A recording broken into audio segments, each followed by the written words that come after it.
नमस्कार दोस्तों, welcome to the my YouTube channel knowledge talk. आज जिस टॉपिक पे हम लोग बात करने वाले हैं, वो टॉपिक है कि क्या भारत भी अमेरिका की तरह चाइना के ऊपर टैरिफ लगाने वाला है?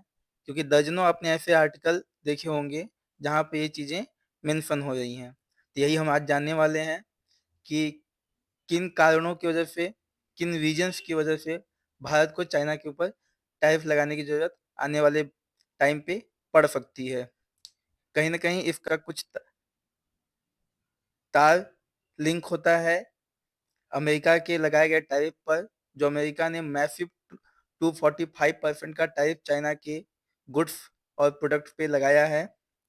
जो भी फिजिकल प्रोडक्ट चाइना एक्सपोर्ट करता था अमेरिका को, अमेरिका ने उसके ऊपर 245% का टैरिफ लगा दिया है, जिसके कारण से बहुत सारा चाइना का सस्ता और लो ग्रेड मटेरियल जो चाइना में प्रोड्यूस होता है, जो चाइना में बिल्ड होता है, वो चाइना के पास बचा रह जाएगा।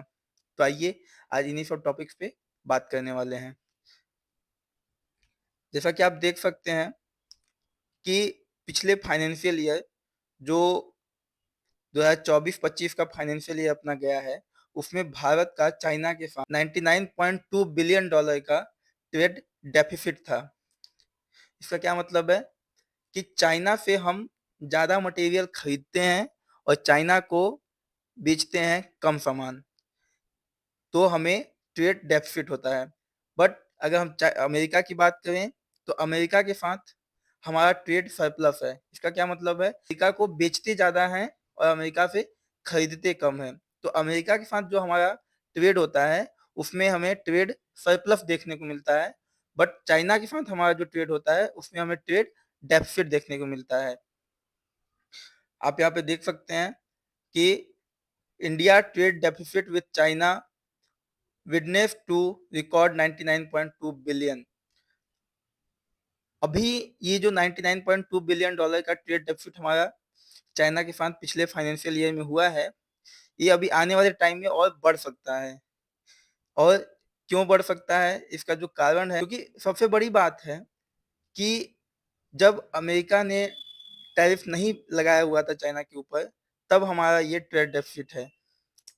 अब ट्रेड डेफिसिट, अब चाइना के ऊपर टैरिफ लगने के बाद जो गुड्स, जो प्रोडक्ट चाइना अमेरिका में बेचता था, अमेरिका में एक्सपोर्ट करता था, अमेरिका की मार्केट में बिका करता था, वो सामान भी अब अमेरिका में नहीं बिक पाएगा ड्यू टू टैरिफ। क्योंकि टैरिफ इतना ज़्यादा है कि वो सामान चाइना का अमेरिका में बहुत महंगा हो जाएगा, जो आम लोग हमारे आपके जैसे लोग अफोर्ड नहीं कर पाएंगे, तो नहीं परचेज करेंगे। तो अब चाइना क्या करेगा, चाइना अब वो मटेरियल भी, वो गुड्स भी, वो प्रोडक्ट भी आपने आसपास की कंट्री, इंडिया, बांग्लादेश, अपने साउथ एशियन कंट्रीज जो हैं, और ऑस्ट्रेलिया, इन देशों में डंप करना स्टार्ट कर देगा। डंप करने का मतलब होता है कि कम कम प्राइस पे उस देश की उस पर्टिकुलर इंडस्ट्री को खत्म करने की कोशिश करना। तो चाइना अब क्या करेगा कि लो क्वालिटी का मटेरियल, लो कैटेगरी का मटेरियल अपने आसपास के पड़ोसी देशों को डंप करना शुरू करेगा। या आप पिछले साल का डाटा देख सकते हैं, अगर आप कंपेयर करेंगे तो जो 2023-24 का फाइनेंशियल ईयर का हमारा डाटा था, उसमें हमें अमेरिका के साथ टोटल 119.7 बिलियन डॉलर का हमने ट्रेड किया, जिसमें 35.3 बिलियन डॉलर का हमको ट्रेड सरप्लस था। और वहीं अमेरिका चाइना के साथ देखें तो 118 बिलियन डॉलर का हमने ट्रेड किया, जिसमें 85 बिलियन डॉलर का हमारा ट्रेड डेफिसिट था। बट अगर पिछले साल 2025 फाइनेंशियल ईयर की हम अगर बात करें, तो अमेरिका के साथ हमारा 41.2 बिलियन डॉलर का ट्रेड सरप्लस था, वहीं चाइना के साथ 91.9 बिलियन डॉलर का ट्रेड डेफिसिट देखने को मिलता है। ये सब चीजें ये बता रही हैं ग्लोबलाइजेशन के टाइम पे सारे देश एक दूसरे से कनेक्टेड हैं और इंटरकनेक्टेड हैं और इंटरडिपेंडेंट हैं। इसको हम आगे बढ़ाएंगे तो आप, अमेरिका ने जो टैरिफ लगाया है, वो टैरिफ अमेरिका की जनता बियर कर सकती है, झेल सकती है। बट इंडिया अगर टैरिफ लगाएगा, तो इंडिया की जनता उतनी इन्फ्लेशन, उतना महँगाई बियर नहीं कर पाएगी। क्यों? क्योंकि जो चाइना से मटेरियल आता है, चाहे इलेक्ट्रॉनिक गुड्स हों, आप जिससे बात करो, ये मोबाइल फ़ोन हुए, लैपटॉप हुए, माइक हुआ, चार्जर हुआ, ये सारी चीज़ों पे आप देखोगे, आप मेड इन चाइना लिखा रहता है। ये सब चीज़ें चाइना से आती हैं, सस्ते दामों में आती हैं। अब आप एक केस लेके सोचो कि मान लो कोई एक बंदा है जिसको फ़ोन लेना है, वो 8,000 का फ़ोन है, इंडिया ने टैरिफ लगा दिया तो फ़ोन 18,000 का हो गया। तो एट द एंड पे वो कॉस्ट किसको देना पड़ेगा? हम और आपके जैसे आम लोगों को देना पड़ेगा। हमारे और आप जैसे आम लोगों के ऊपर उस टैरिफ का जो लोड है हमारे ऊपर आके पड़ेगा।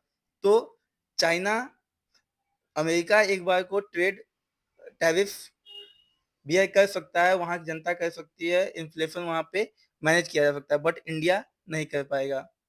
और अगर हम बात करें इस सब्जेक्ट की कि क्या भारत ने इसके पहले भी कभी टैरिफ लगाया, तो जी हाँ, पिछले साल 2024 में भारत ने, आप देख सकते हो यहाँ पे, 30% का टैरिफ चाइना और वियतनाम दोनों देशों पे लगाया था, क्योंकि उनकी जो स्टील इंपोर्ट था वो कंटिन्यूअसली इंडिया में बढ़ता जा रहा था from the China and Vietnam, जिसकी वजह से हमें उनके ऊपर टैरिफ लगाना पड़ा था। तो इस टॉपिक के एंड में मैं आप सबसे एक क्वेश्चन पूछना चाहूंगा कि क्या लगता है आपको कि क्या इंडिया को भी अपनी इंडस्ट्री, अपने मार्केट को प्रोटेक्ट करने के लिए इंडिया को भी टैरिफ लगाना चाहिए चाइना के ऊपर, या आपको ऐसा लगता है कि नहीं, इंडिया की मार्केट इतनी सेंसिटिव है, इतना सेंसिटिव है कि वो चाइना के ऊपर टैरिफ को इंडिया की मार्केट बियर नहीं कर पाएगी, तो हमें टैरिफ नहीं लगाना चाहिए? जो भी आपका ओपिनियन हो, आप जो कमेंट बॉक्स में बताएं। आपका वीडियो देखने के लिए बहुत बहुत धन्यवाद। Thank you. जय हिंद, जय भारत।